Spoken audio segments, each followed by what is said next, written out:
morning. Sawasdee Krap. Sawasdee Ton Chow. How is everybody doing? All the people that are in the chat right now.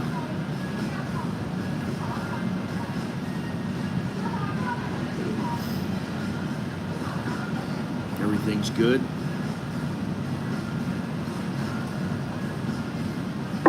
Okay. So, welcome back to the channel. Today we're diving into a big question. Will expats ever be fully accepted in Thailand?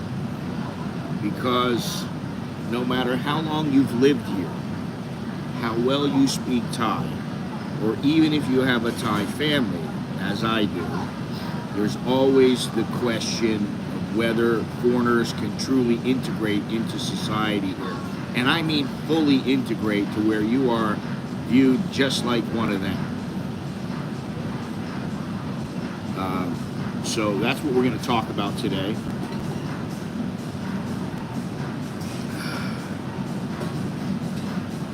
Thirsty. Let's talk about the weather. Carlos, how you doing?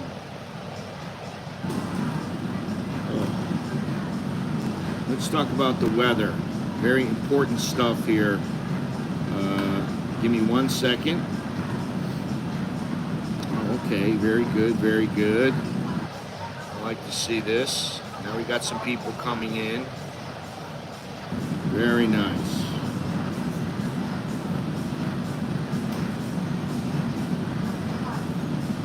Okay.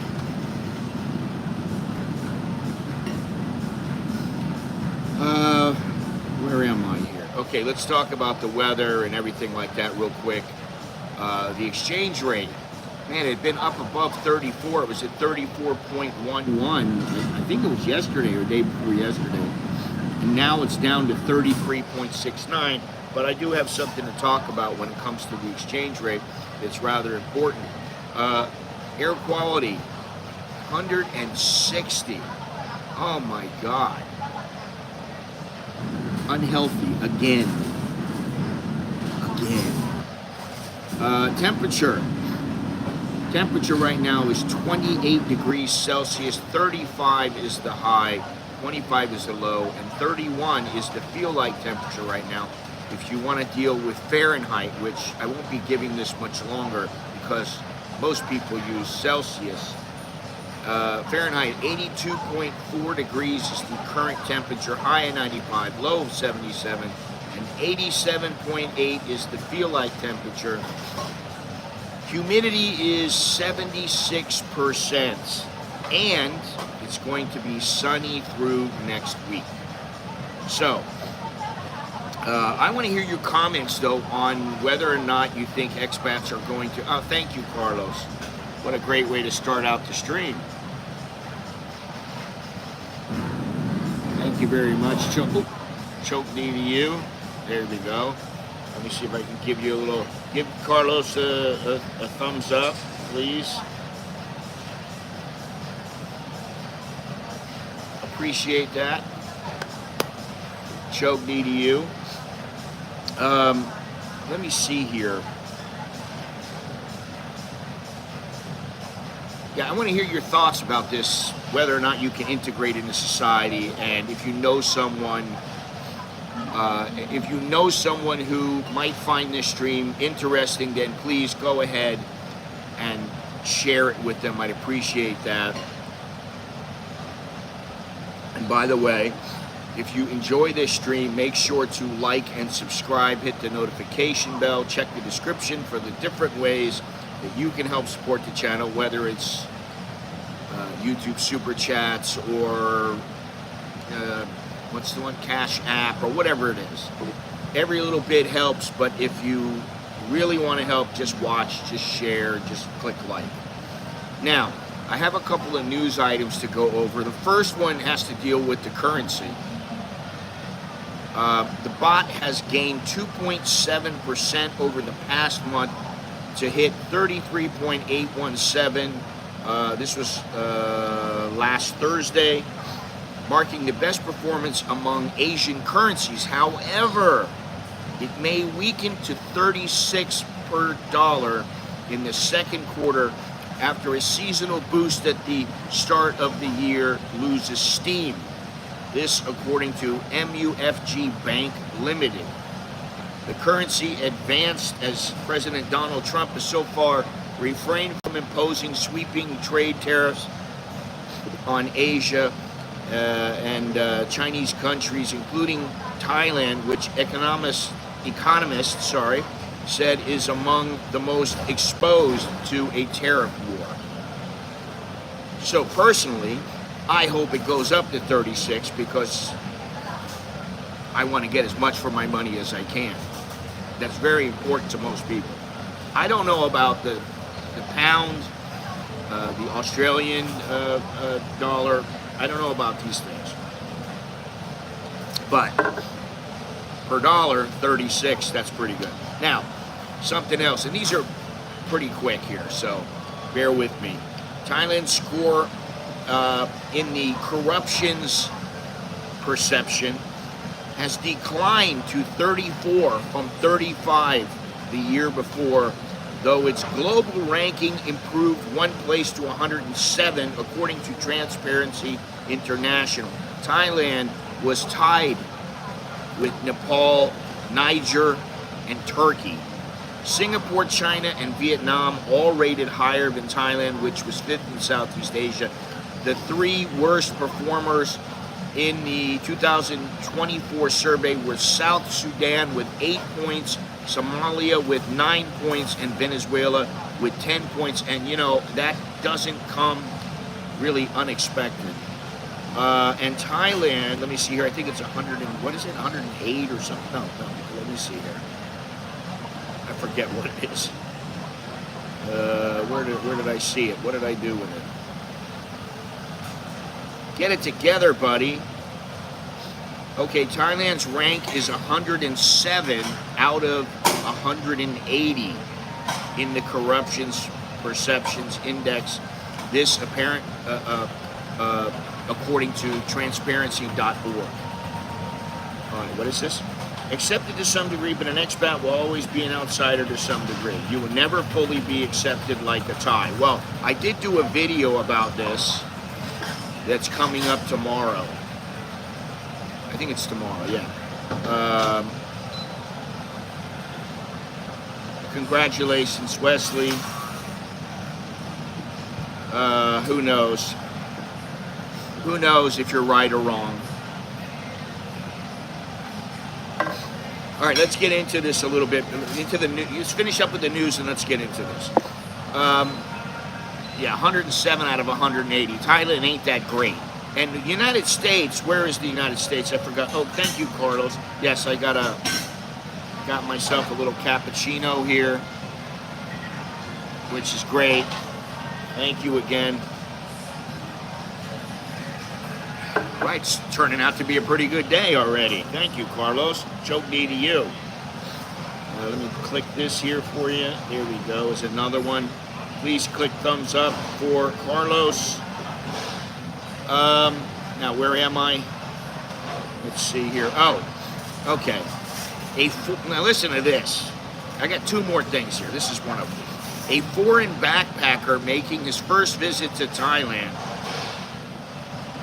This guy had to be a knucklehead, man. I mean, really. Was planning an island getaway to the south.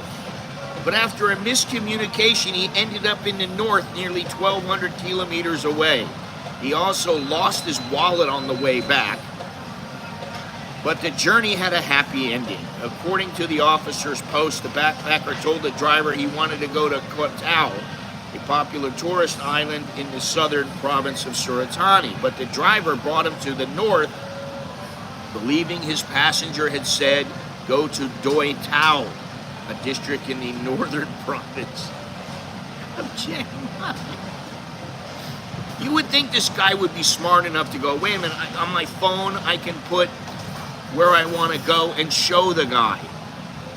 I don't know how he got into this. How do you end up, I mean, he probably just was chilling out, he crashed out or whatever, and he's like, oh, where are we? Oh yeah, wow, this is cool. This is cool. Oh, it's not an island. What am I doing here? I don't know. I never got myself into that kind of predicament ever. And I went to what was the name of that place? God, it's Sakale. I went to Sakale to see a girl once, and you know, it was like I saw her sister, and I said, "Oh, she's not here. I'm in town. I really would like to see her." Her sister goes, "Okay, you want to see her?" I said, "Yeah." "Well, she's in Sakale. You can take a taxi there." I said, "Okay. How much is the taxi?" And it was only, at the time, I think it was like 1,500 baht or something. I said, "Okay." I go all the way out there. I see her. She's like, "Holy shit, what are you doing here?" "Sorry, I didn't know, you know, it was that big of a deal. I thought you'd be happy to see me." "Oh, yeah. That was like one of the first times I'd ever been outside of Bangkok, other than like Chiang Mai. And I mean, we had a good time. But, you know, she was like, "You can't stay at my parents' house. You know, they can't know that I'm sleeping with you." But so what she would do was she would say, "Oh, I'm going out. I'm going to go see my friends." She'd come into town at the hotel I was staying. She'd stay with me at the hotel. And at like midnight, she'd go back, which worked out pretty good. She's a nice girl, that girl. But anyway, now, one more thing here. And that is the sidewalks. That is the sidewalks. Now, this article is about the sidewalks in Pattaya. But I'm telling you, just about anywhere you go, the sidewalks are bad. We'll say that. They're not good. And I went with Alex to the doctor the other day, and he was walking. We took the train, which was a mistake.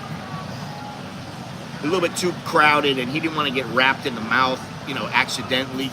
And I didn't think about it, but if he fell, that wouldn't be good because of his jaw. So now we take a taxi. But we're walking along on the street, and I said, "You need to watch." Boom! He hit a, you know, there's a little lip that he didn't see. And he's like, "Ugh!" And his jaw, because, you know, it's still not completely healed, he was like, you know, standing there going, holding his jaw going, I'm in pain, you know. So the sidewalks, Jono has wrenched his knee. I've wrenched my foot, and I did it 2 times. Jono's knee was really bad. This is because he was walking along. He hit a bump that he didn't see. Boom. And that's like, for me, that's like the second time that's happening. It happened twice to me, and then a long time ago it happened to me where I sprained my ankle. And then, you know, but now in Pattaya they're saying it's, you know, Pattaya has long been a favorite destination for tourists. However, a common complaint that many visitors share is the state of the sidewalks, which continue to pose a significant hazard for pedestrians. Tourists frequently express frustration with the uneven, cluttered, and poorly maintained walkways, often obstructed by street vendors, parked motorcycles, and overgrown vegetation. For those unfamiliar with the area, navigating these sidewalks can be both tricky and dangerous. Many have been reported tripping or nearly falling due to cracks and raised tiles, while others warn about the lack of proper lighting at night, which makes walking even more perilous. Now, what I'll say is, what is the problem making an even sidewalk? I think it has to do with the how they maintain the sidewalks. They don't. They're rarely maintained at all. And so what happens is over time they degrade. The next thing you know, you got all kinds of uneven walkways, and you're walking along, you're going, oh, I gotta watch my step here, oh, I gotta watch my step there. And you know, this is coming from a country, just like the pollution, just like the heavy traffic, which yesterday we were out in a taxi, and I will say the traffic wasn't that bad, but it was 1:30 in the afternoon when we left, and then when we came back, it was about 3:30. And the traffic was not great, but it wasn't that bad. But because of all these things, this is Thailand. Oh, We're in high-income country now. Oh, we want all these high-income foreigners to come here. And yet you can't even have a walkway where you can walk and not trip. So I don't get it. You know, they need to get their act together. While some areas have seen improvements, the sidewalks on popular streets like South Pattaya Road and Beach Road still leave much to be desired. The narrow paths often force pedestrians to walk on the road. How many times have you been in Thailand and you had to walk on the road because the sidewalks were either narrow, too shitty, or it's just, you just have to do it? I have many, many times. I mean, if you walk down Happy Land Sai Song, Happy Land 2, what's it called? Happy Land Road 2. I think of it in Thai. Happy Land Sai Song. If you walk down that street, there's a sidewalk that goes down while there's vendors, while there's a building. Once the building ends, there's no sidewalk. You have to walk on the street. It's just the way that it is. Yeah, people are in danger of getting hit by motorcycles, cars, tourists, especially the elderly. Children or those with mobility challenges are particularly at risk. Despite efforts to improve the city's infrastructure, tourists continue to highlight the need for better planning, safer walkways, and a more pedestrian-friendly environment as Pattaya looks to grow as a global tourist destination. It's been a global tourist destination for years. If it wants to become a high-end destination, the state of the sidewalk should be a key focus to ensure the safety and comfort of all those who visit. So, get it together. Clean up your canals. Smooth out your sidewalks. Clean up the air. Do something about the traffic. Get it together. That's my suggestion. I don't know how to do it. You know, I'm sure if I really wanted to out. I don't mind the bad sidewalks as much as the exposed 220 electrical wires all over the place in Southeast Asia. Well, we're not talking about Southeast Asia right now. We're talking about Thailand. And in Thailand, a lot of the cables that you see are not electric cables. They're other kinds of cables, like digital cables. They're not electric cables. It's a fallacy. Maybe in the past, but not now. And they are starting to clean that up a little, although still it's like, you know, a rat's nest in many, many places. All right, let's get to it. If you have a wheelchair, yes, I have been told that. I do think they're making an effort. Like if you come to the mall here, there's a ramp here. There's a ramp in the middle. Well, there's a ramp here and a ramp in the middle. If you're in the back and you're coming in from, say, the boat, maybe you put your wheelchair, you get out, you wheel yourself in or whatever, you got somebody pushing you. You know, you can get by because this sidewalk goes up a ramp, but most people don't walk the sidewalk the whole way in. They kind of cut over. But it's not really a wheelchair-friendly place. Well, some people want to go. I mean, why should they miss out? Really? Why do they have to miss out? Maybe somebody's got a broken leg and he can't walk on crutches. Why can't he? I mean, you know, I guess you could go at a different time, but maybe you're in a wheelchair all the time, so why? I mean, I don't think Thailand should just change everything and make everything for the better for people with wheelchairs. I think slowly they should start to do that, though. When they're making new places, they should start to think about, hey, wait a minute, what about people who, you know, they're in a wheelchair or they have problems walking, they can't get up steps, that sort of thing. Because I know several people who can't get up steps. And they're not really that old. So anyway, all right. Now let's talk about something fun, which is will expats be accepted? And let's start with the basics. If you have spent any time in Thailand at all, you already know that you are seen as a foreigner. And unless you look like an Asian, you stand out like a sore thumb. Some expats just accept it and accept that this is how things are. Some get frustrated, and some, like me, I'm not really frustrated that I'm different, and I don't have to be Thai. I'm not Thai, and I really don't care. What I do care about is things like the dual pricing. You know, I've been here for 30 friggin' years, and I gotta go, oh, well, I've gotta pay 400 and they only pay 100. Or I gotta pay, 500 and they pay 50. So, I don't get it. Now, some of the main reasons for the differences are the cultural barriers, the language barriers, the legal barriers, and Thai culture is rooted in tradition with a hierarchy and their Thai-ness. You got to know about Thai-ness, and that can make it harder for outsiders to integrate. Even if you're fluent in Thai, as I am fairly fluent in it, most people will think that you don't fully understand the culture.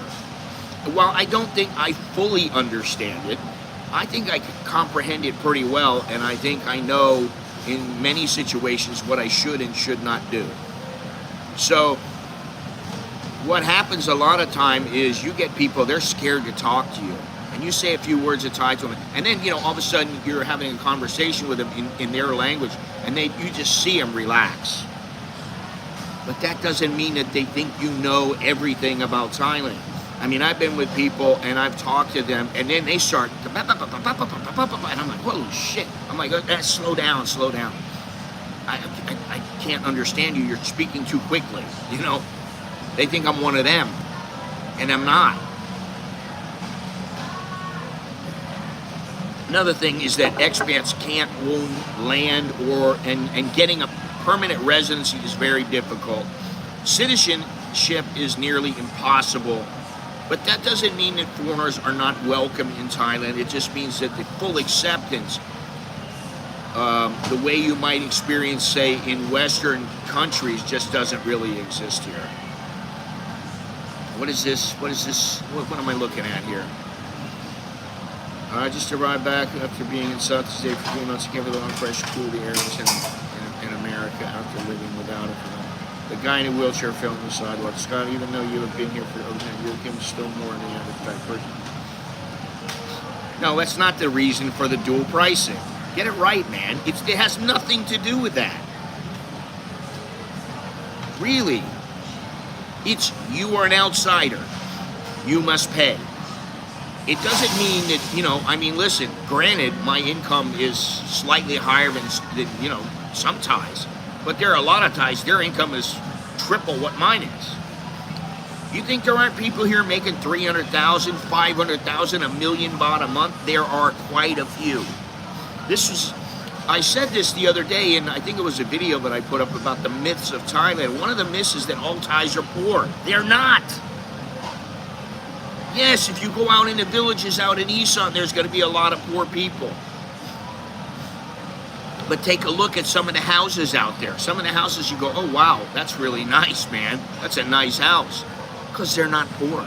You go to the south, people there are not poor. They may be cash poor. But if you figured out their net worth, they've got 2 motorbikes, they've got a truck, they've got a farm, they've got land, they've got the house. If they cashed out, they might have, who knows, they might have $250,000, which is not rich, but they're not poor by any means. So the reason for the dual pricing is multifaceted. It's not just, oh, you make more money than us. That's a bunch of bullshit. There's more than one reason. Okay, and granted, I can see them charging tourists more money than the Thai. I can see that. But when I go up, and I'll tell you what, I don't always pay the same price as foreigners. When I go to the ancient city, they never charge me full price. They charge me the same as a Thai. Because I just start speaking Thai to them, I'm going, and you're like, well, oh, why do I have to pay? I'm not like that. I got 2 kids. I've been here for a long time. I just start saying a few things. Okay, no problem. But then you go to some place like the Emerald Lagoon in Krabi, and they're like, no, you pay. And for me, I didn't even want to go the last time because I've been there. I've been there already twice. Then I went a 3rd time. And I was like, I don't have to be here. I really don't want to be here. And then I was like, okay, 1 minute. I started going after my wife. I go, hey, give me the money. She had my wallet. I need my money. And the guy ran at me. Hey, where are you going? I go, relax, buddy. I'm going to pay you. Don't worry. They're so scared you're going to run away and not pay their, 300 baht or 400 baht, whatever it was.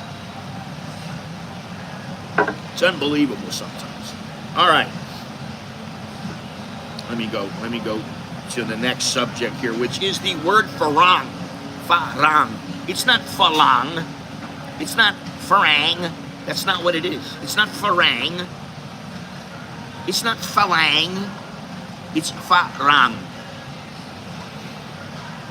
It's one of the first words you hear as a foreigner. Now, some Thais may say falang, but that doesn't mean that is the proper way. That is the lazy way for them to say it because they don't enunciate their ra rua, which is an R. Okay? Some Thais use it as a neutral descriptor.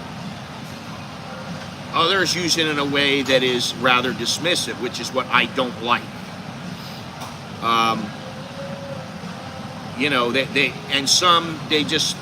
They just want you to know you're a foreigner and I'm not, so you're a farang. There are times when it carries these stereotypes like the farang are all rich, clueless about Thai culture, and only in Thai for tourism or, to pick up some girl from the bar or something. What I'm curious to know about, when you hear the word farang, when you hear that, how does it make you feel? Because I've been in many different situations where I've been called a farang, and I've also been called that by little kids. And when I hear it from a little kid, the proper terminology is kontang chat. It just means foreigner. And it's much more polite.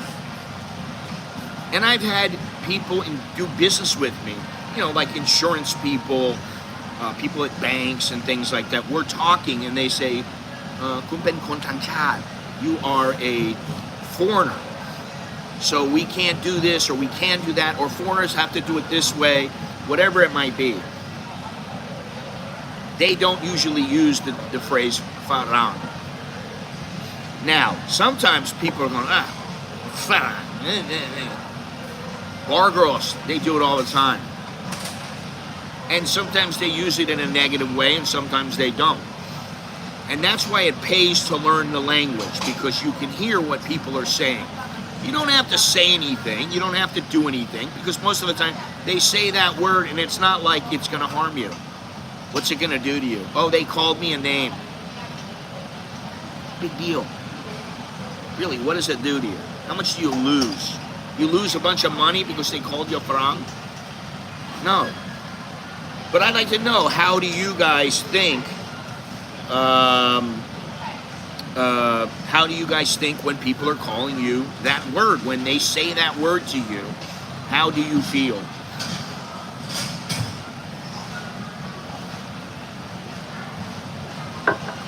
Some Thais really struggle with the R's. This one girl showed condos on YouTube. She always showed the refrigerators and the nice reflective mirrors. Oh,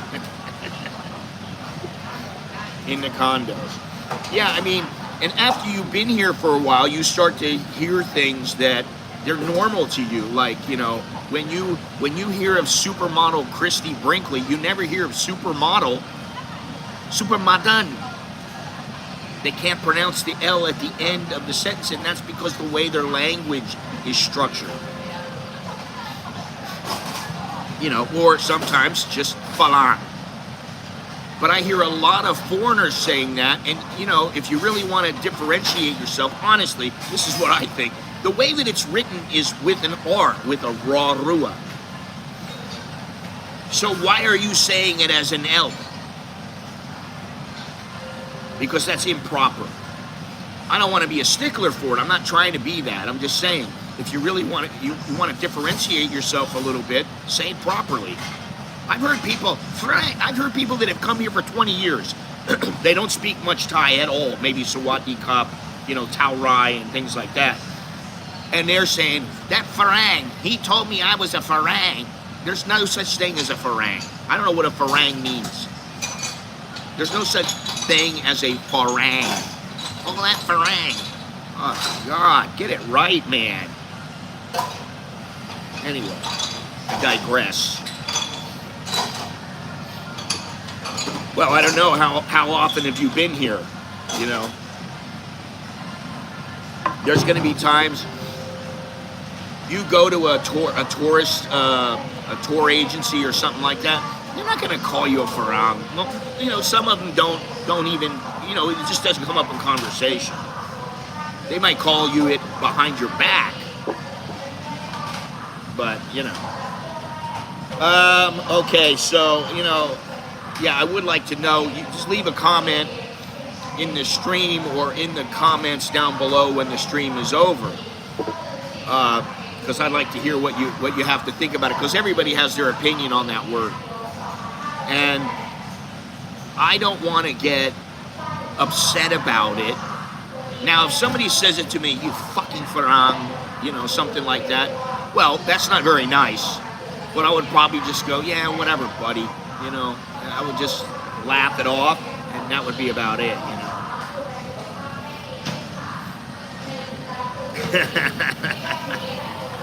Oh, God. All right.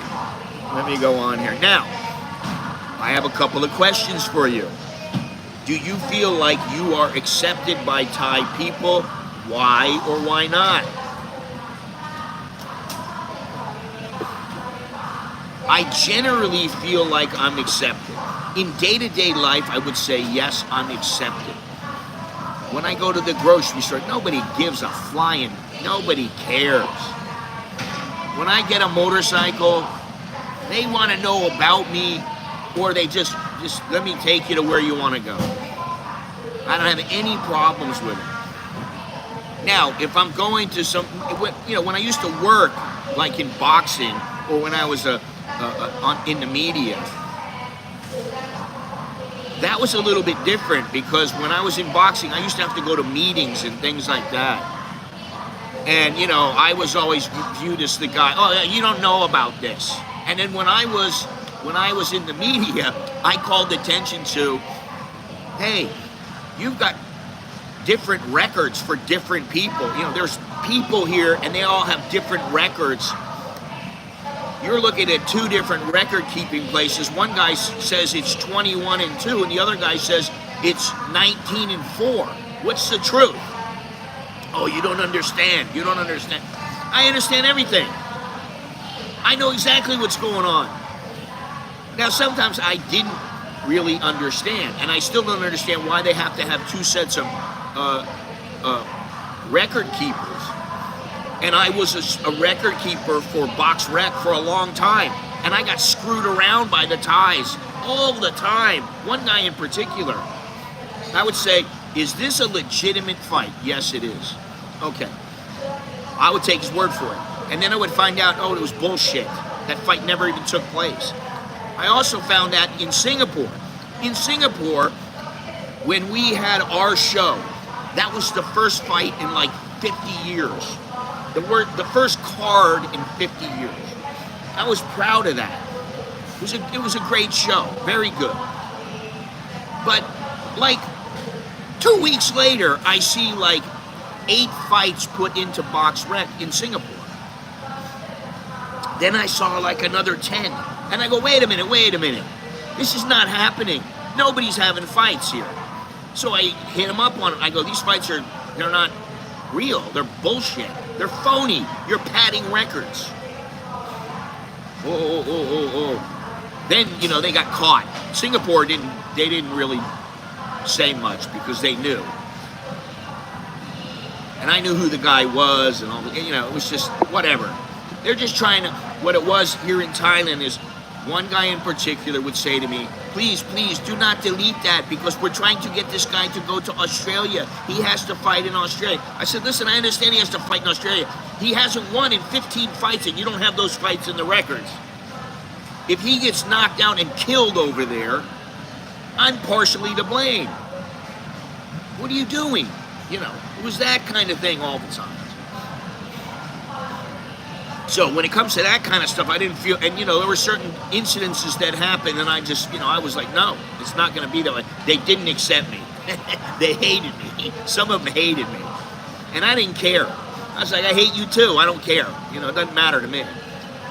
But most of the time in day-to-day situations, I would say I'm accepted. I mean, I was taken out to dinner by lots of people, you know, promoters, fighters, generals, all kinds of people. This is about 15 years, 20 years ago. And I really had a good time. I really enjoyed their company and everything like that. Man, I mean, they always paid. It was, you know. But I was never treated as if I were one of them. I was treated respectfully. I was given a lot of respect. But that was it. That's where it ended. Something else. What are the biggest cultural barriers between expats and Thais? And I'm going to say this right now. I think it's just a culture. The way they think, the way they get to from point A to point B is different than most Americans in the way they get from point A to point B. I used to say this. Everybody wants the same thing, but the Thais are wired differently. And I think it goes for many different cultures. It's not just Thailand. Some Hong Thai, Scott. I'm a fan. Love the stuff. It's kind of addicted.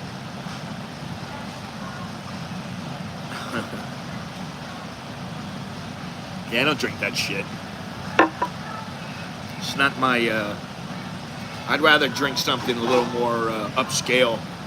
I mean, you know. But I have been offered it, and I've drank it before in the past. Guys just sitting around, you know, motorcycle drivers and Scott, everybody like that. Hey, no problem, Carlos. How you doing with that? Everything going a little better now?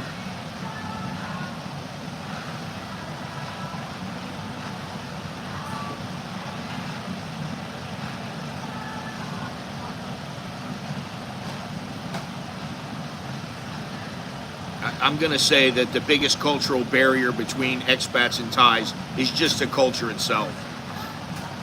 I mean, the way they think, the way that they start doing things.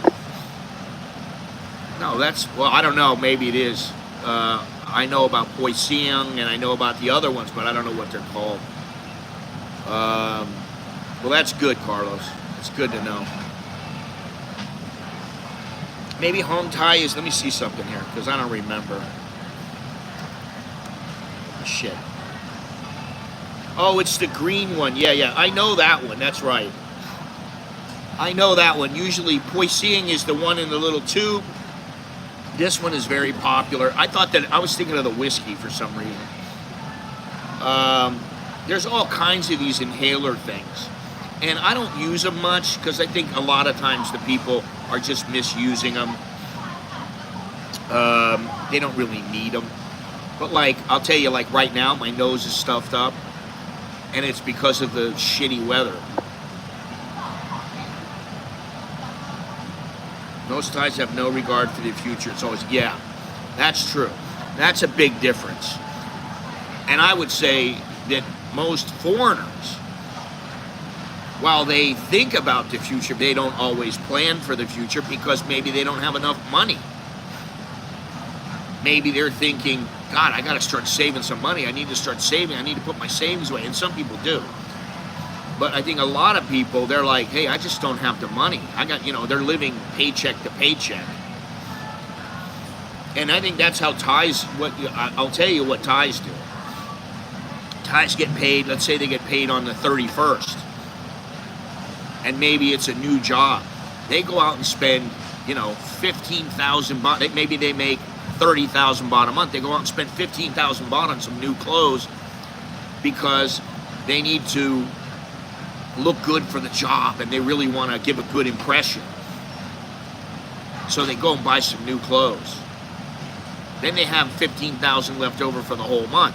They got to pay their rent, they got to pay their electricity, they got to pay. Okay, so maybe they have like 6,000 left over. That's all they have, like for food, for everything else. They might have to borrow money, then the next month they're paying on that. That's what a lot of Thais do. A lot of Thais that don't make much money. Now, let me see something here. Oh, this is a good question. Have you ever felt completely at home in Thailand? What made you feel that way? I kind of feel like Thailand is my home. And, you know, I was kind of erroneous about something I said. I don't know when it was, a week or two ago. Somebody wrote me and said, why do you call yourself an expat instead of an immigrant? I said, no, I don't. I consider myself to be an immigrant. But in the reality is I'm a non-immigrant. I am not an immigrant, and I am not an, you know, you call me an expat, but I'm a non-immigrant. But I'm about as close to being an immigrant as you're gonna get. Dog bear gets expensive.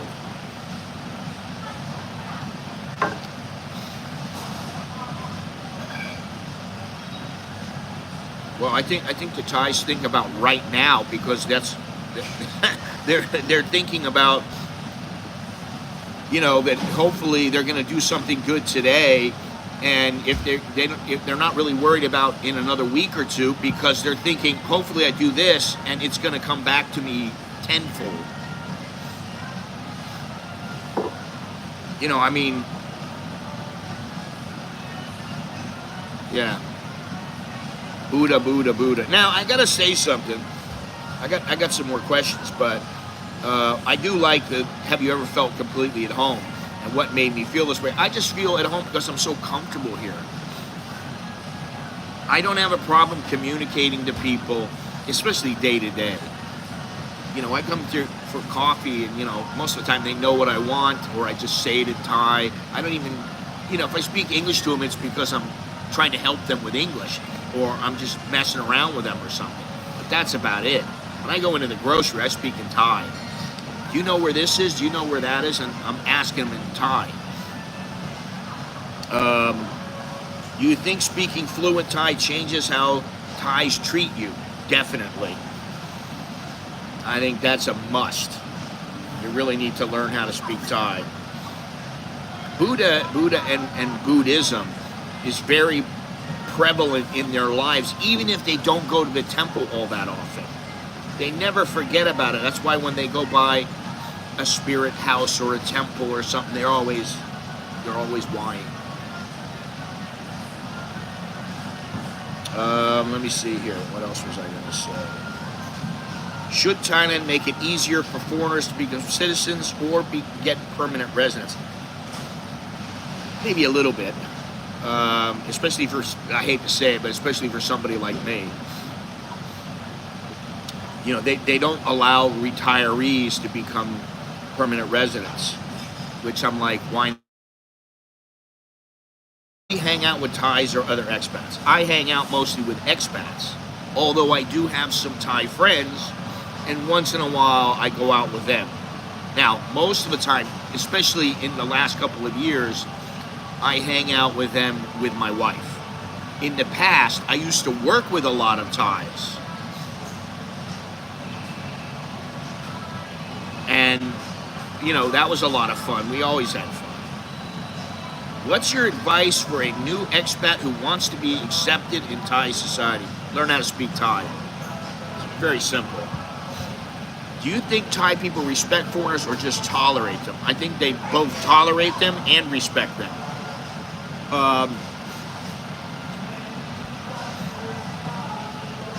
They respect them usually for their, well, at least me, I don't know. They respect me for intelligence.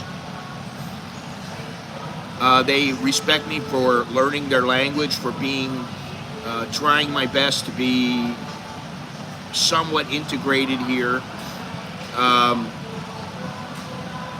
And they tolerate me. The people that don't know me, I think they just tolerate you. It's just like, yeah, you're just some guy, you know, you giving me your money? Yes, okay, no problem. Now, you don't pay, that's a different story. You're the guy who refuses to pay for anything. You're one of these assholes who thinks you got to be given everything. That's not going to work.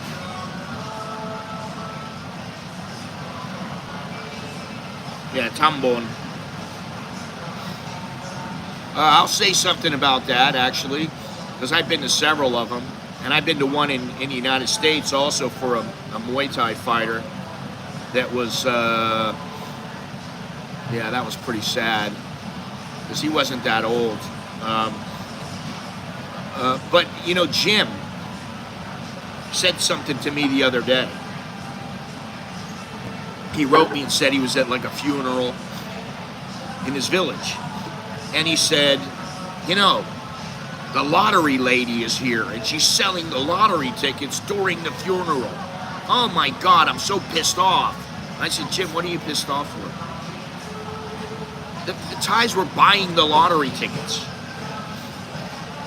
It's part of their culture. Why are you pissed off? Because the lottery person is there at the funeral. Now, if the lottery person is right next to the guy or the girl who is being burned, who's in a box, and everybody comes up and says their piece, right? If she's right there and go, okay, you want to buy a lottery ticket? Now that's a bit classless. But she's standing on the outside selling the tickets. It's no big deal.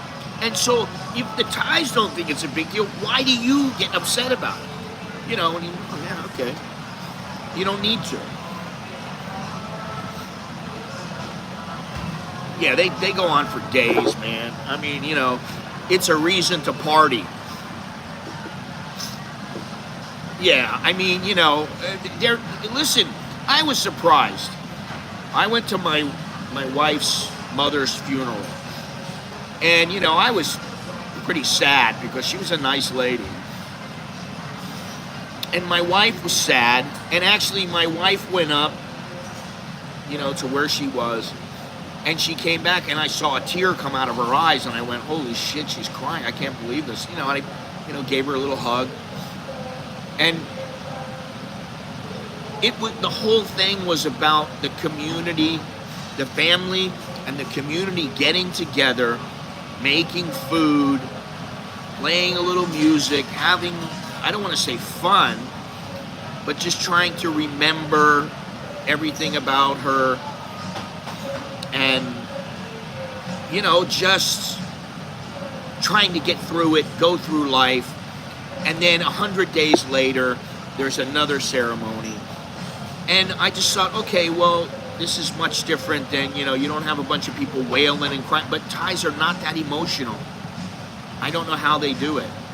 And it's the same thing, listen, I could say, it's the same thing, funeral, birth, and you know what? Look at Muay Thai fighters. Most of them, they stand there, they fight, they get hit, bam. No emotion. They're stoic, man. Just like Russians.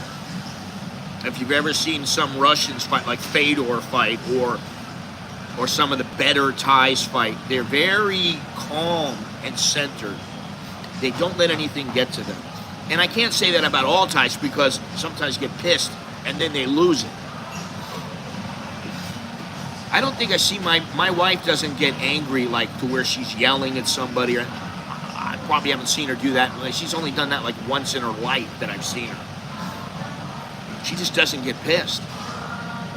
Now she might get pissed at me and say something to me, but other than that, she doesn't really get pissed off. Let's see here. Has your experience as a foreigner in Thailand changed over the years? Definitely.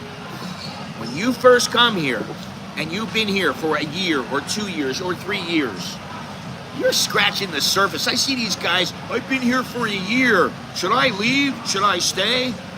What do I think about Thailand? Well, I'll tell you what, you're just starting to peel back the first layer of the onion. You know, I mean, that's what you're doing. And if after a year you don't really know, okay, well then stay longer. You know, I mean, why would you just leave? Well, maybe if you're having major problems, maybe it's because of you. If you're not having problems and you're thinking about staying, then just stay. Because things happen over time.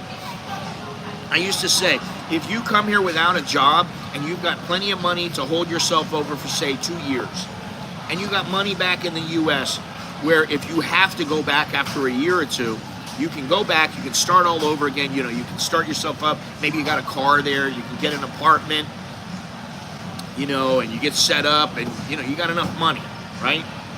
Let's say you got, you know, 30 grand sitting in the bank waiting when you come back.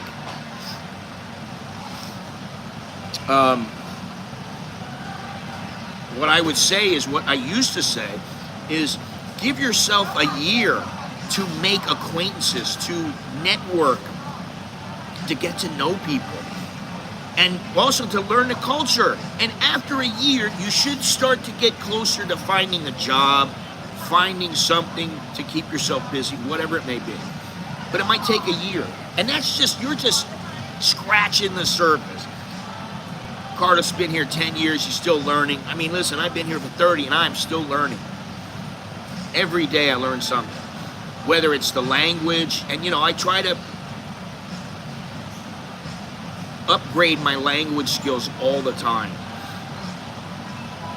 And I really would like to put more effort into it. I got a couple of things I'm thinking about, mainly Japan and Tibet. I'm thinking about the money and do I want to go? I have the tickets, blah, blah, blah. Do I want to learn? What I would like to do is to upgrade my Thai skills to where I test, and you test like a high school level, you take a test. Yes, they do. But you take a test at the end of your course, and you're just the same. You've been determined that you are a high school graduate, and for the language part of school. So you have a high school level language skills. That's what you have. And that's what I want. I don't think I'm there now. I think I need help to get to that level. But I mean, I can read, I can write a little bit, but I don't really know how sometimes to put the words together. I can guess, and that's about it. But I can definitely read. But I think it is very important, and that's, like I said earlier, that's the piece of advice I would give to everybody. And also, don't spend beyond your means. You know, if you got $2,000 a month coming in, don't say, well, I got some savings, I'm going to spend, that extra $10,000. Don't do it. Has your experience changed over the years? Yes. Have you ever had an experience where you felt completely unwelcome? What happened? I can't really say that I have. Little things though, like foreigners cannot have true money. They cannot get true money. Okay? I'm far. Bankapi? It's pretty easy. Bang, and then kapi, K-A-P-I. I can't really say that I've ever felt unwelcomed. Never. I'm trying to think, but it just doesn't. Yeah, that's it. I just never have. So.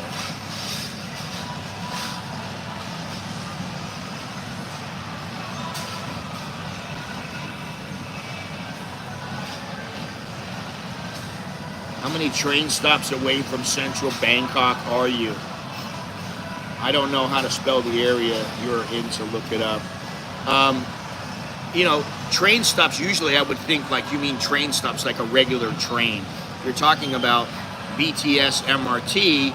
It'd take me about a half an hour to get into near central, half hour, 45 minutes. It'll take me about that long to get into the city. And even that for me, sometimes, listen, I'm going to go to Chao Phraya in the next couple of weeks. I'm going to the Chao Phraya. I've been thinking about it lately. I haven't been there in a while. I'm going to do a couple of things. And also, I'm going to go to Klong Tui. I haven't been there in a while. I always like to go and check in and see how things are progressing there, if anything's growing, if they're building, whatever they're doing. So I'm going to do that.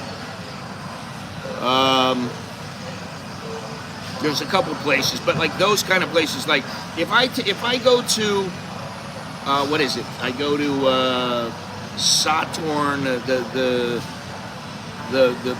whatever, the Saturn boat pier. If I go there, God, it takes me about an hour to get there, and I think it's 3 trains.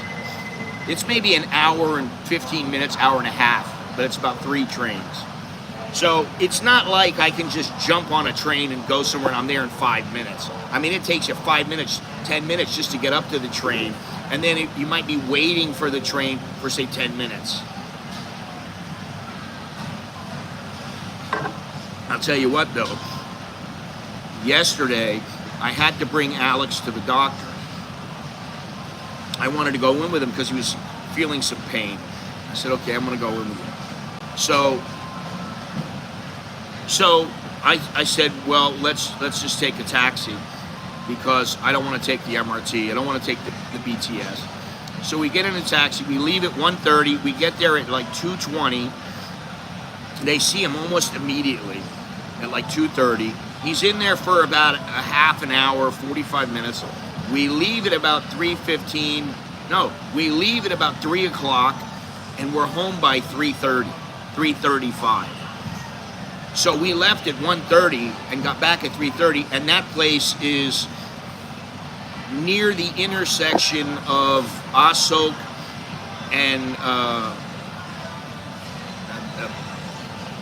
Petchbury Road, Rama 9. So it's a little distance. It's not really in miles, in kilometers. It's not that far. But with traffic, it can be pretty far. But I was like, man, this is great. 2 hours? It only took us 2 hours to go there to see the doctor and to get back. I was like, oh man, this is fantastic. All right, so I got a couple more questions, and like I said, do me a favor. I already said this before, but I'm going to say it again. Hit the thumbs up if you haven't done so already. I'd appreciate it. Subscribe, hit the notification bell, look down below, use the super chat, use the Cash App, the Patreon. I want to get Patreon going again. I don't know why, but I have not got many Patreon subscriptions in the last year. And maybe it's because of I think that the video intro that I had is pretty old. That might be it. What's going on here? Yeah, you know what? I'm having some problems with this.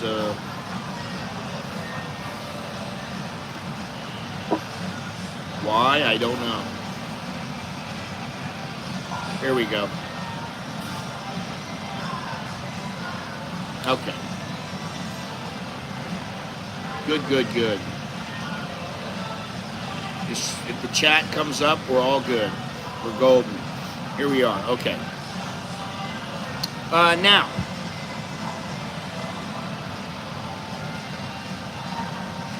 Do you think younger generations of Thais are more accepting of foreigners? Yes. It used to be that I would be here, I'm talking about 20, 30 years ago, and I'd walk somewhere with my wife, and the old people would just give us dirty looks, man. Or they would just be like... Now I don't really get that, probably because the old people are so goddamn old they don't care. But also, the younger people, they don't care. And the younger people, that most of them speak some English better than in the past. So, yes, I think they're much more accepting. Have you felt like an outsider in Thailand even after living here for years? Yes. And that is, I can't get True Money, and I can't get, if I go to Cafe Amazon, they have a little PTT card. And, oh shit, I'm not even using my microphone today. Son of a bitch. Let me try this here. I don't know why I didn't turn this on. Forgot all about it. Obviously, it probably doesn't. I don't know. Let me see here. Hang on a split second. Okay, well, now the microphone should be on. Now you should hear me. Is there a difference in sound quality?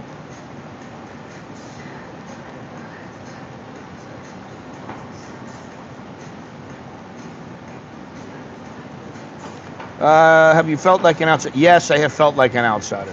What's one thing you think foreigners misunderstand about Thai culture? Good to know.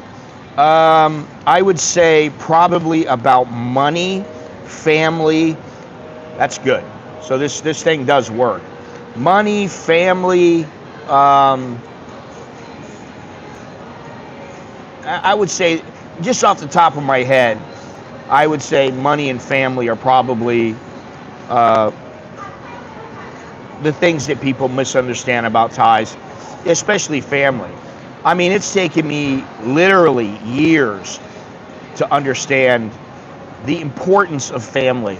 And when I lived back, when I was 17 and under, and I lived with my parents, I don't think I valued them very much. I think a lot of kids may not value their parents in the United States as much as they should. But I had good parents, and I don't think I really valued them. When I came to Thailand, I started really understanding about parents, and then once I had my kids, I started understanding more. And now it's like, man, I revere the ground they walk on.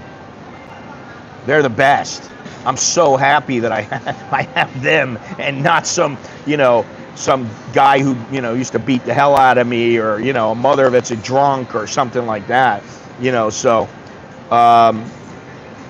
anyway, I think family is important, and that's something that people don't always understand when they come here. They don't really understand just how close people are, just how close people are that are working together, that the people that their own family.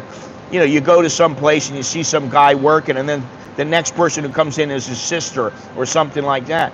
And, they're on a mission, man. And I don't think foreigners really get that.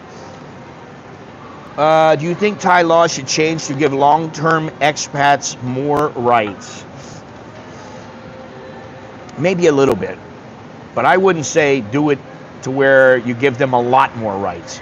Because I don't think that foreigners here need to have a lot more rights. First of all, they should have almost the same rights as Thais. I don't see them saying, oh, you're going to be able to buy land here. Why should they? This is a small country, relatively small country. Why would they just what do they want? They want the Chinese to come in and start buying everything up? They already start buying all the condos and everything, so why do they want that happening? How much money affect how foreigners are treated in China? Listen, you go to a tourist area, money means a lot. You go into the tour guide and you say you're going to spend, 100,000 baht. Oh, okay. They stop everything. If you got money, that talks. Listen, if I go into a place and I want to buy a shirt that costs, 4,000 baht, 5,000 baht, not really expensive. These are my questions. Not really expensive, but expensive enough where the girl there is on, oh, I want that commission. She's going to be nice to you. Now, I don't think there's anything wrong with that. They should always strive to be nice to you, and I think Thai people are generally very polite. More polite than foreigners. But, okay, whatever. We're not going to debate that. Is it harder for Westerners to be accepted in Thailand compared to other Asian countries? To be accepted, huh? I don't know. Because I feel accepted pretty much. I don't really feel all that accepted in Myanmar You know, you're definitely viewed, when you go to Myanmar, you are definitely viewed as an outsider. But I don't think that, you know, they don't usually hold that against you, but, you know, I guess it's the position or the situation that you're in there. Laos, no, I didn't have any of that. Cambodia, no. Indonesia, no. Malaysia, no. I mean, you know, Vietnam, no. Do you think there's a difference in how male and female expats are treated in Thailand? Well, how do I know? I'm not a female. Now, I think in some places maybe females are, you know, guys are kind of nervous about being around them. They're shy, and, you know, but I think there are some that the guys, you know, they hoot and holler, and I don't know. I'm not really sure about this one. What is the most Thai thing you've ever done that made you feel like you fit in? Wow, God, that's a really hard question. The most Thai thing I've ever done, Jesus Christ. A lot of it has to do with your attitude towards, yes, that's for sure. If you act like an asshole, they're going to treat you like you're an asshole. If you're some guy who goes through and, you know, you're drunk all the time, you're talking shit about Thai people, of course they're probably going to beat the hell out of you. Well, why shouldn't they? If you're nice, they'll treat you well. You know, I think that's how it works.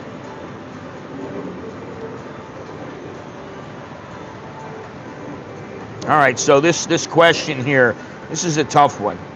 I might have to come back to this one. I don't know.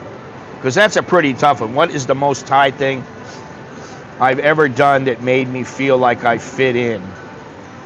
I'm not going to become a monk. I would say it probably was, you know what? And this was a Thai thing. I was with a Thai team in Cambodia. And the girl, she was, I think she stopped fighting now, but she used to fight. She had been in prison for selling methamphetamines, and she started fighting in prison. Now, there were two girls who started fighting, but she was the one who kept fighting, and she won a world championship. And because she won a world championship, they let her out because she was promoting the image of Thailand. So she went out and started fighting all over the place. She had a fight in Cambodia. I went. I was there for weeks. I went there for me. I went there for the fight. I went there for a lot of reasons. But I was there with the Thai team. There was about 8 people. And we were invited to the embassy. Let me think of who it was. It was like the Thai consulate to Cambodia put on a dinner, and I was the only foreigner there. And, you know, I had to ask questions in Thai of the girl. I had to do all kinds of things. You know, basically say hello to the ambassador and, you know, do all these kind of things. And that was pretty interesting. I've been in a wedding where I had to speak in Thai to the bride and groom, and, you know, I mean, little things like that. That's about all I can think of off the top of my head. Do you think Thailand will ever fully embrace foreigners as a part of the society? No, I don't. What's the biggest mistake foreigners make when trying to integrate into Thailand? Well, first of all, they think that they are part of Thailand because they live here, and that, oh yeah, I'm one of them. I'm you know, oh, they love me. Yeah, they love you, but that doesn't mean you're one of them. You know, I think that's a huge mistake. That happens all the time. Now, countries where expats are generally accepted. God, I've got how many here? 7 places. And you might be surprised because I've been to 1, 2, 3, 4, 5 out of the 7 places. And I would say 2 or 3 I really like. So, the countries where expats are generally accepted. And I'll be honest, it says in this little blurb that I gathered and put together, hang on a second, let me see exactly what it says. Oh, here it is here. There's no country where expats are fully accepted in the sense that they become completely indistinguishable from locals, especially if you're a white boy like me. But some places are far more welcoming and inclusive than others. Acceptance depends on factors like culture, history, immigration policies, and how integrated the particular expat becomes. Listen, I'm pretty integrated here, but I stopped the line at a few things. Like, you know, I went to the temple the other day with my wife. This is probably 3 weeks ago, something like that. Now, I went and I did everything that they do. I bowed down, I, you know, put the rope around my wrist, and, you know, I do all kinds of things just like they were doing. I was the only foreigner in the temple. Okay, great, right? I think I'm pretty integrated, generally. You know, when I go out, I speak in Thai most of the time. I don't speak in English. When I get home, I speak in English and in Thai, but not very much Thai because I always get laughed at by my wife. Now, my kids try to correct me, but, you know. So anyway, let me get down to the 7 on this list here. Number 7 is Ecuador, a growing expat haven in South America, low cost of living and easy residency. Many expats integrate into local community, though government instability can be a downside. And, you know, I've only been there once, but I would say where I was, I mean, it was kind of like a mix between, I would say it was about 60% Ecuadorians and 40% foreigners. Now, okay, I felt at home there. I felt very relaxed. Not like Thailand, though. But okay, that's my opinion. I've only been to one other city, well, 2 other cities, but one really. And I felt pretty good there, but I definitely felt like I'm an outsider. So I wish I could agree with this, but I don't know that I do. Ecuador, to me, is kind of like Thailand. Mexico, very easy residency options, although they have gotten a little bit harder in the last couple of years. Expats are generally accepted, especially in smaller towns. Affordable cost of living, but crime in some areas is a concern. I love Mexico, but I don't know that I'd want to live there unless it was in the right place. I'd have to pick the right place. I'd have to spend some time there. Same thing with Ecuador. I like the place where my buddy lives. I could probably live there, but I don't know if I would be bored if I didn't have a job to do. And I don't think I could go out with my camera and just go, okay, I'm going to go here and take pictures. I mean, it would be a bit of a haul because I'd have to go to a lot of these other cities, and they're rather far away from where I was. Number 5, Taiwan. And I'm going to say I strike that down right away simply because it's Taiwan and there's Chinese there, and the Chinese could take over it. I just don't like it because of that. My buddy was telling me yesterday that he loves China. Oh, you don't understand about Chinese people and this and that. I go, yeah, I understand that, but the government, it's like going to North Korea and going, oh, the people are great. Yeah, but the government, they're not great. So I don't like them. I don't like the idea of going to North Korea or China. I've seen how the Chinese in power can treat people, and it's not good. Among the most welcoming places in Asia, Taiwan, locals are polite, respectful, and friendly to foreigners. I don't doubt that. Good work opportunities and infrastructure. Expats can apply for permanent residency, but the language barrier can be tough. I don't doubt that either. Number 4, Uruguay, one of South America's most expat-friendly countries. Stable, safe, and has an easy residency process. Locals are open to foreigners, and there's no extreme nationalisms, though the economy is slow moving. When I think of Uruguay, I think of a barren place. Now, I could be wrong. It just doesn't seem like the kind of place that I want to go. So out of these, probably Ecuador, and maybe to a lesser extent, Mexico. All right, maybe I could see myself living there. New Zealand, Kiwis are generally warm and accepting. Government policies encourage skilled migration, low corruption, and high quality of life, but expensive housing and a limited job market can be challenges. I wouldn't want to live in New Zealand just because I think I'd get island fever. It's always New Zealand, New Zealand, New Zealand, and you get that in Thailand where everything is about being Thai, everything is Thailand, Thailand, Thailand.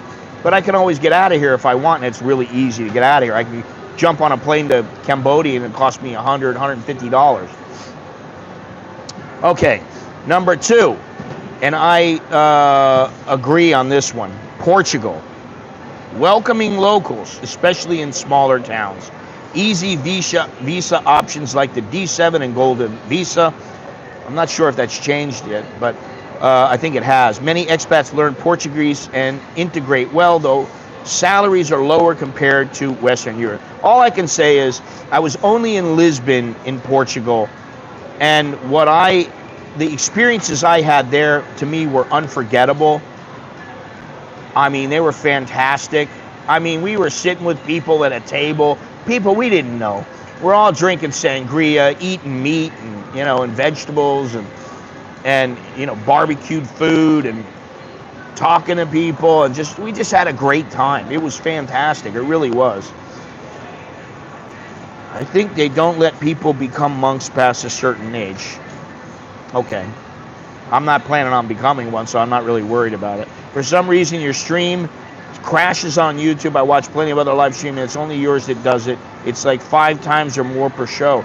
Wonder what's up with that. Maybe it's because I'm mobile. I don't know. Yeah, I wish I knew, but I really don't. I don't know what to tell you.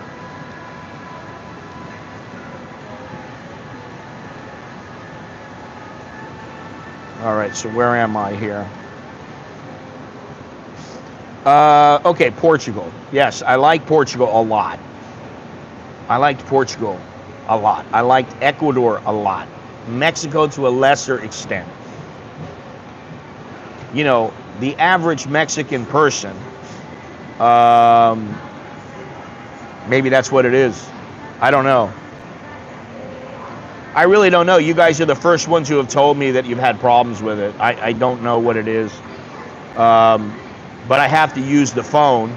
And I've been trying, Robert, I have been trying to use my DJI Action Cam 5 to stream onto YouTube. And I can't do it. I don't know what it is. It's driving me nuts. I've tried using the RTMP, or what is it, RMTP. I've tried doing it through YouTube, and every time it says live stream failed, live stream failed. I go onto Facebook and it works. So I don't know what the deal is. It really irks me. And actually what I'm gonna do is probably, I don't know about this weekend, but maybe next weekend, I'm gonna come here and I'm gonna get the people at the shop to show me how to do it, or they can tell me you're gonna need to use an intermediary or something like that, which is a pain in the ass. I don't wanna do that. I would love to do it through that cam because I could do a lot more things. I could show things, the footage would be a higher quality. I would love to do that, but I need to figure out what the deal is. All right, number 1. For the countries where expats are generally accepted, Canada. I don't know about that, man. One of the most immigrant-friendly countries, built on immigration, diversity, and multicultural. Yeah, I know, but why do I have to use that? I don't want to use it. Why do I have to? It's bullshit. And what am I going to do? I'm going to put it on my computer, or I'm going to put it on my phone, and then I'm going to hook up on my, I just don't know. I really don't know. And if they tell me that and they can show me how to do it on my phone, and I have my phone sitting there and I have the camera, okay, fine. But it is a bit of a pain in the neck. Anyway, Canada. I've been to Canada many times. And the best time I ever had was when I went to the place I talk about. It's called Kitimat. and we went out and we went up in a helicopter. My dad's friend knew somebody who was a helicopter pilot. He got the helicopter. We went out into the middle of the brush, and we're out in the brush fishing, and then all of a sudden we hear the forest, and we hear all kinds of noise, and we hear the brush, it's all cracking, and we're like, holy shit. And then we just went, you know what, that might be a bear. We need to get out of here. And so that's what we did. We just got in the helicopter and split because we thought it was a bear. But we were there for a while. It was a lot of fun. But we also had, king crab, and I mean, we had just big, huge buckets of king crab. It was fantastic. That was probably the best time I had. I also went to Vancouver and was there with one of my buddies, and we went for some fights. And I mean, I've had good times in Canada, but that's not living there. Pathways to permanent residency, and there are pathways to permanent residency and citizenships. Locals are generally welcome, but the high cost of living in major cities can be a downside. Now, what I will say is Canadians are very friendly most of the time. Most of the time, they're not assholes. Every once in a while, I've known a couple in my day, but they generally tend to be pretty good. So those are the countries where expats are generally accepted. Now I got a last little section here. Countries where expats are tolerated but not fully accepted. The first one is United Arab Emirates. Expats dominate the workforce but locals keep their distance socially. France, welcoming in theory but cultural barriers exist. I have been in France for about 3 weeks. I was in the south of France in Cannes, and I had a great time there. It was fantastic, and we only had one bad experience, and I had one bad experience, and that was with the taxi driver who was picking me up, taking me to the airport on the very last day. He was a bit of an asshole. Other than that, I had a fantastic time. That doesn't mean I'd like to live there, and it doesn't tell me about what the smaller villages are like, because they could be very, very welcoming. The next one, Germany. I use YouTube Premium. I am from Vancouver, BC here, and we are welcoming. Oh, well, that's good.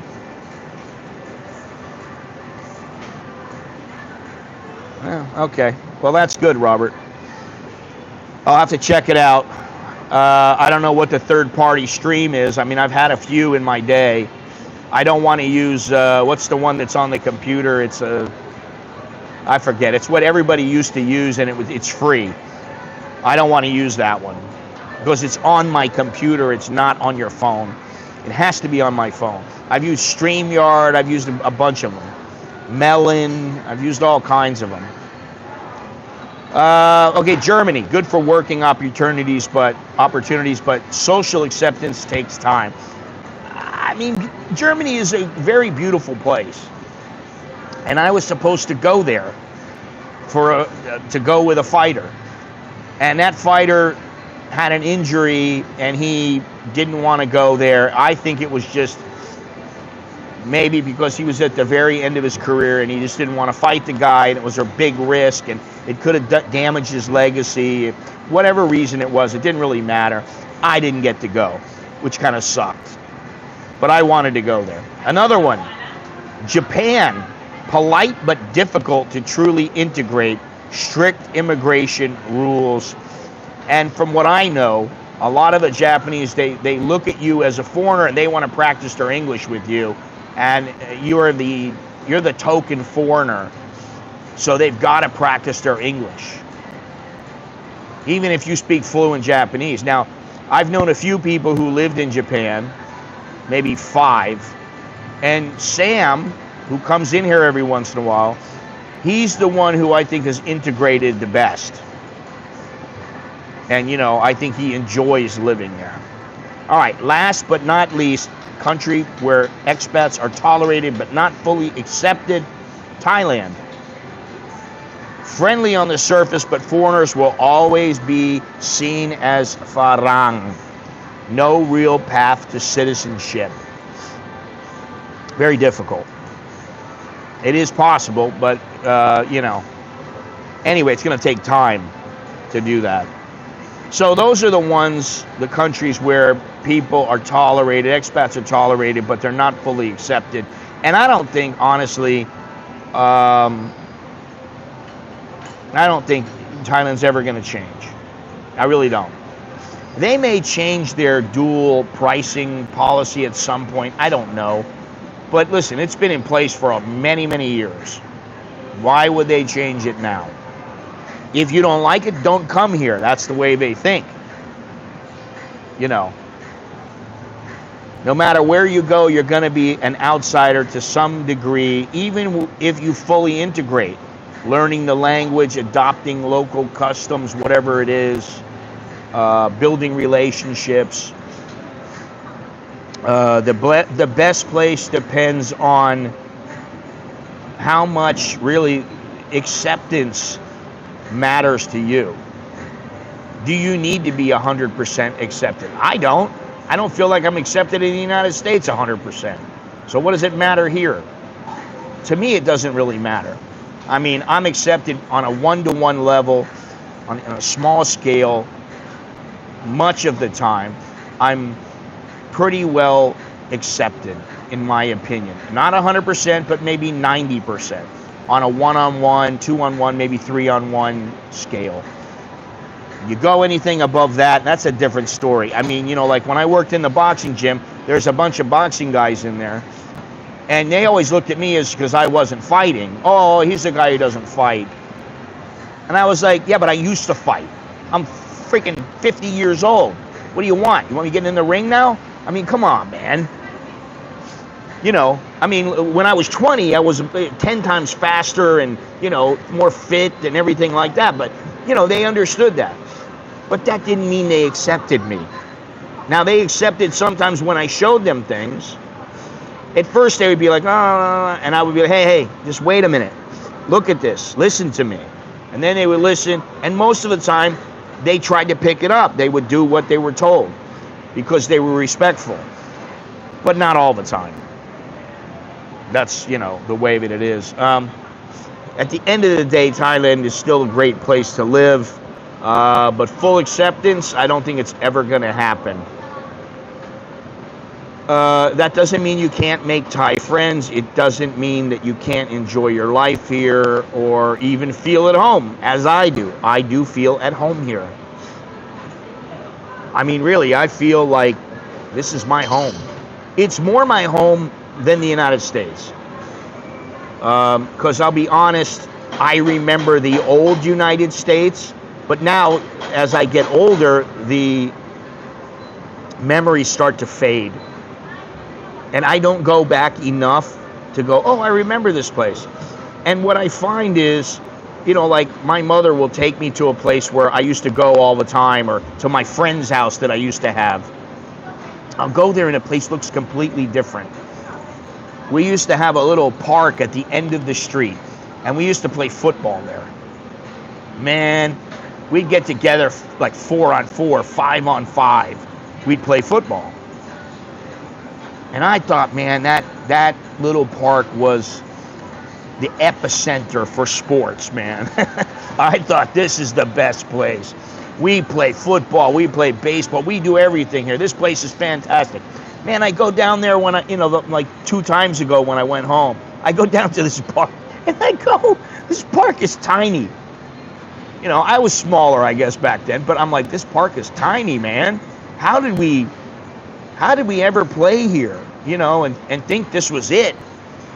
But we did, you know, so. Anyway, you need to understand the realities of being an expat here. And, of course, there is a huge difference between being someone who visits here, being someone who is a tourist, coming here part-time, or being somewhere who really truly lives here. And I mean, you know, I know a number of guys now who live here through the channel, not through the channel. I know many people who live here that are foreigners. Most of them live here year-round. Some of them do not live here year-round.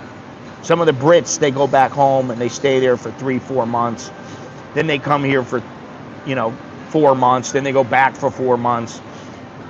Whatever they want to do. Same with the Australians.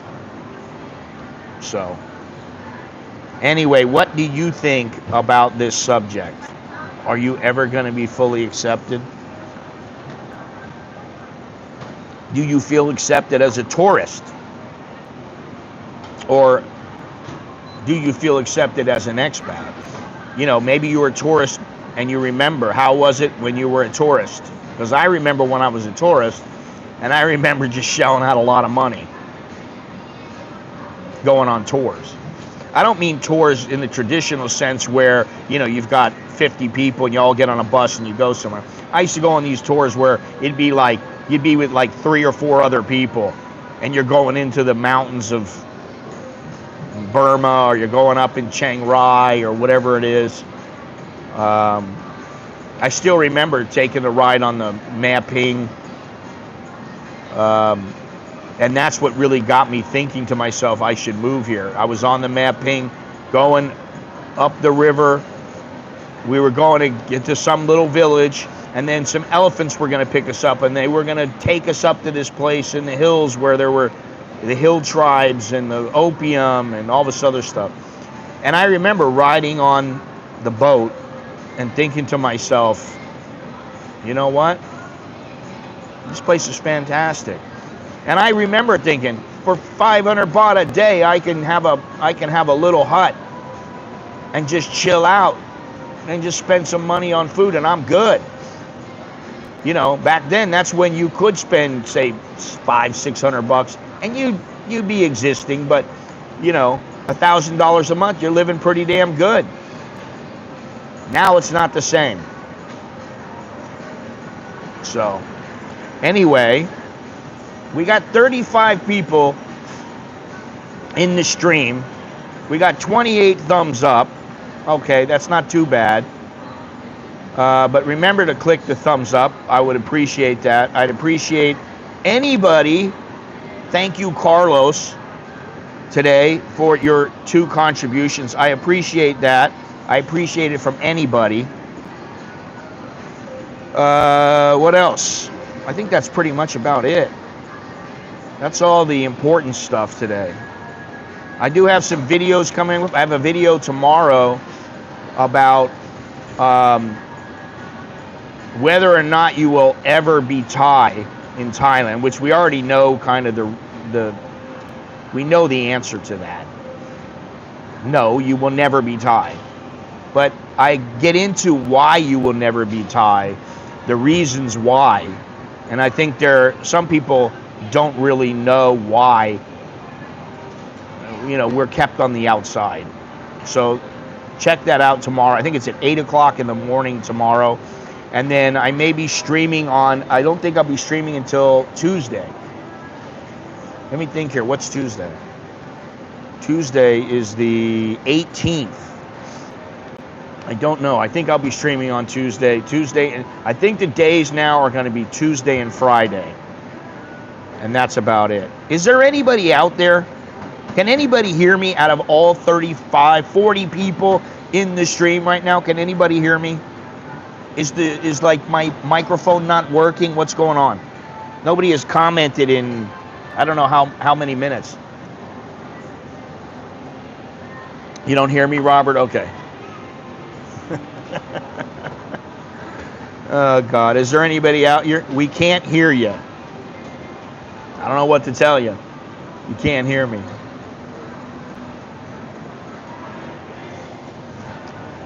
Well, I'm pretty sure you can. And, yeah. That's all that matters. You can hear me? Okay, very good. I'll give you the thumbs up. I am at the Pacamara. I got to give them a little plug here, even though I don't usually do this, but Pacamara coffee shop. I'm having a nice creamy cappuccino and a little bit of water. The girl who works here, the girl who's the manager here, she's the new manager. She's been here for about a month, maybe 2 months. And she's very, very good. Very, very good. You can see what's going on here in the mall. Not a whole lot. People just starting to come in, and I need to buy some cat food today and some more protein for Alex, because Alex, oh my God, Alex. We went to the doctor yesterday. We weren't supposed to go till Saturday because he woke up in the middle of the night and he said he felt like his jaw moved. I'm like, okay. Well, that means you got to go in. If you're in a lot of pain, we got to go in. And I said, they open at 10. And like 11:15, he comes down. Oh, they open at 11, right? But no, they open at 10. We got to go if we're going to go. And originally I went, go with your brother. But then I went, no, I better go with him. So we went. And, you know, the doctor said it's the muscles around his jaw. So, you know, you're going to have to deal with the pain. And it was funny because at the beginning he said to me, I'm going to get through this very easily. And for somebody who's getting through it easily, he's pretty damn grouchy, which I can't blame him, you know.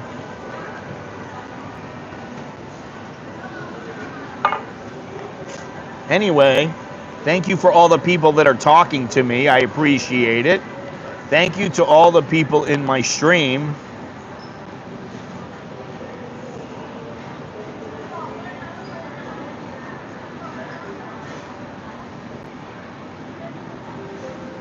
Unbelievable. Oh, yeah, everybody loves me. Yeah, okay. Listen, I never take anything too seriously, especially on YouTube.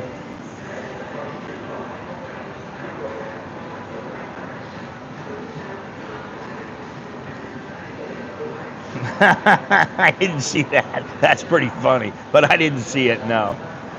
I saw the one where they were interviewing Elon Musk, and he said something like, listen, Trump, the majority of people voted for him for these reasons, and now he's doing these things, and mostly the Democrats and the other side, whoever that may be, the people who dislike Trump, are complaining that he's doing all these things.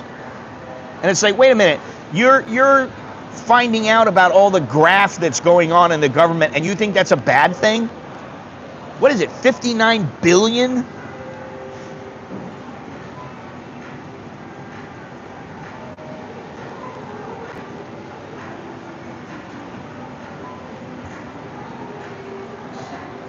Oh my God. It's just so out there, you know. What was U.S. in the corruption scale? I wanted to see this. Oh, they're in the top 28 least corrupt nations out of 108 countries on the 2024 Corruption Perceptions Index. Good morning, Jim. Jim, are you back home in Chayapum?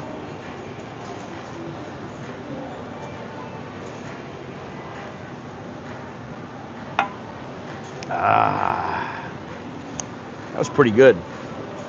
I don't usually say that. You know, coffees are, I had a coffee.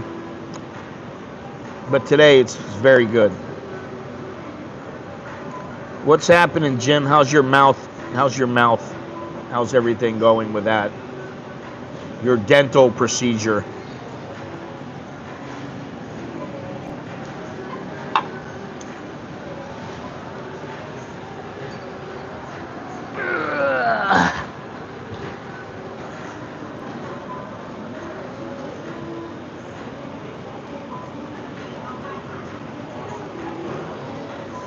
Return the same afternoon. 9 hours seat time in the car. 2 hours seat time in the dentist office.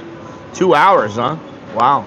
Well, my kid went to the dentist yesterday, and it was 2 hours to get to the dentist, which is down on Aso and Rama 9, and then 2 hours to get there, go to the dentist, and come home. Just 2 hours. I was like, that's pretty good. Oh, God. What's a Valentine's breakfast? A pink egg?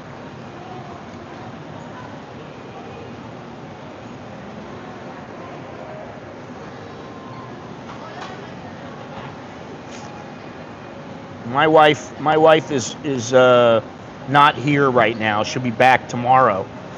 But I wished her a happy Valentine. She wished me a happy Valentine. Okay. We'll make up for it this weekend when she comes back. Have a little Valentine's lunch or something.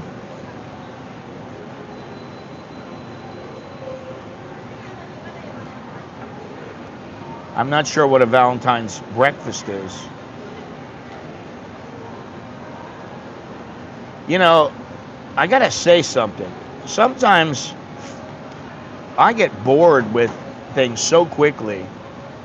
But, you know, a good breakfast to me used to be an omelet, some bacon, maybe a little sausage, some toast, orange juice. And then it got to be oatmeal, and then it was some joke or something like that. Okay, that's good. That's good. But, you know, the same goes with movies. I get tired of seeing movies sometimes. And, you know, sometimes I'm watching TV and I go, why am I watching this? I just turn the TV off. I go, I'm not watching TV. There's too much junk on. I don't want to watch it. I don't want to watch, you know, some Molly and whoever in America on some sitcom. I just don't want to watch it. Yeah, okay, I understand that. But so I thought, you know what? I'm going to stick it on Netflix. I put it on Netflix, and I thought, you know what? Let me check out this Thai movie. It was called, I don't know if you know this movie, Jim, but it was called Red Life. Man, that was the best movie. I mean, I was sitting there the whole time. And it's all in Thai. But, you know, if you need to, you can have the English subtitles below. But what a good movie. No, it doesn't have anything to do with necessarily with the red light district. It's just called Red Life. And although some of it does take place in some part of Bangkok that some seedy shit is going on, it didn't really have to do with the red light district per se. Now that's good, Jim.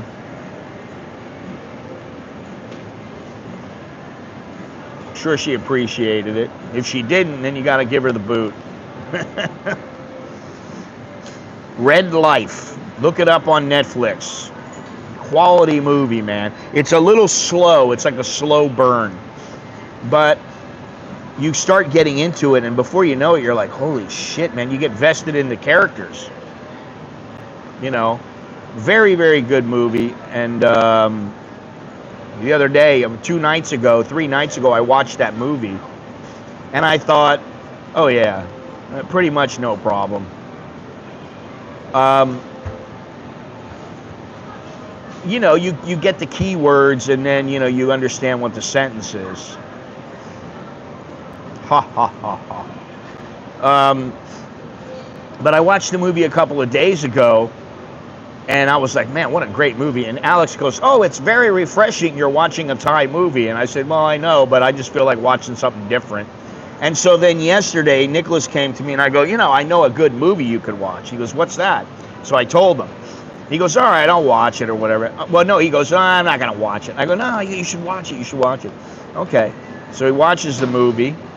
He's sitting there watching it. I come over after about 20 minutes, and he's like this. Watching the movie. And I went and sat down with him, and I go, oh, you're going to like this part. You're going to like that part over there. I'm like, check it out. So he watched the whole movie and he was like, wow, that was really good. So, you know, that's my recommendation. If you want to watch a Thai movie, just watch it. It's like a drama. It's like a drama, really. It's not really a thriller. I wouldn't call it a thriller. It's not a thriller and it's not a horror movie. It's just, I would say it's a, I wouldn't call it a romantic drama, but I would just call it a drama. It's basically about people trying, red life. It's basically about people fighting their way out of poverty. That's what it's about. And I thought it was friggin' excellent, man. I mean, yeah, what can I say? I thought it was excellent. Very, very good. Anyway.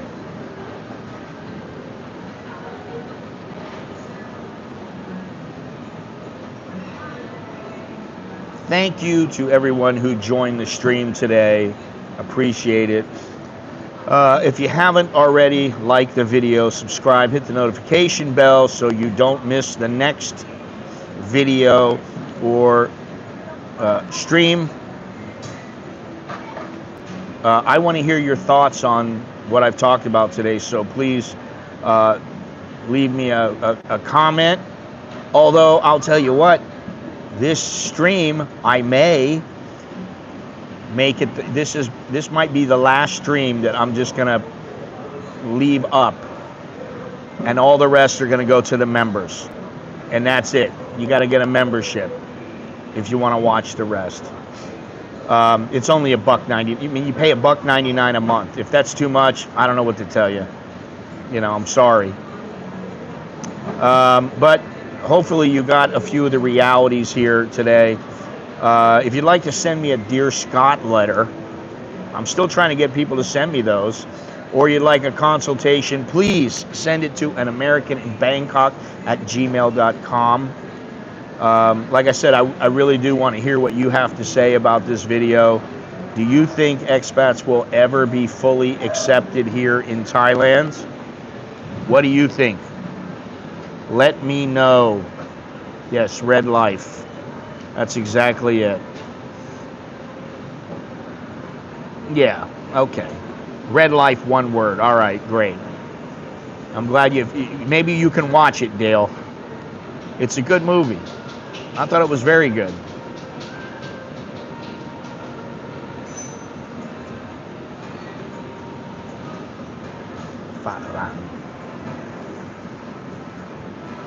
Farang over here. Anyway. People are starting to come in today. Crowd this place up a little bit. I got to get out of here. I like to get out of here before it gets crowded.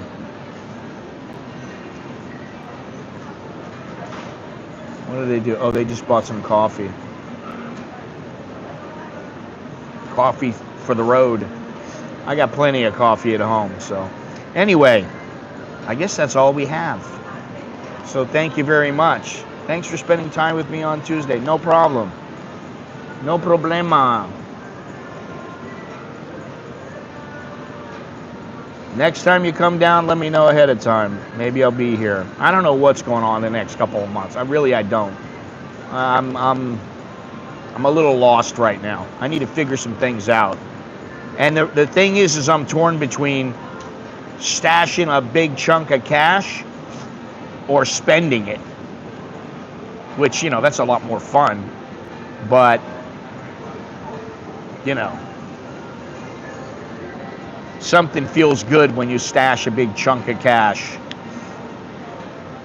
Oh, 2 more weeks. Okay, well, whatever. Let me know when you find it out.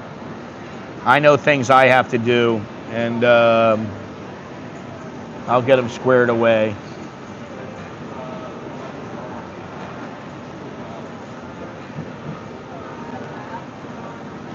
Oh, my Buddha.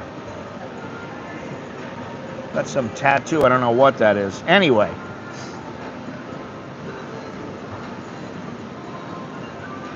Any other thoughts? 1, 2, 3. Do you have any other thoughts? There is a lag between when I speak and when you get the message, so I'll just wait a couple of seconds, and if there are no other things to talk about, we'll say goodbye.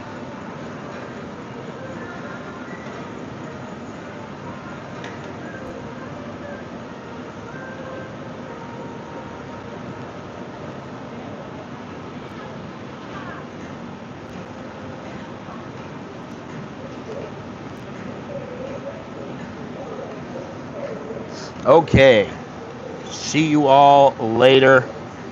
Take care. Anyway, I'm Scott. I'm an American in Bangkok. All day, all night. Until next time, Chok Di Leo Jerkan Mai.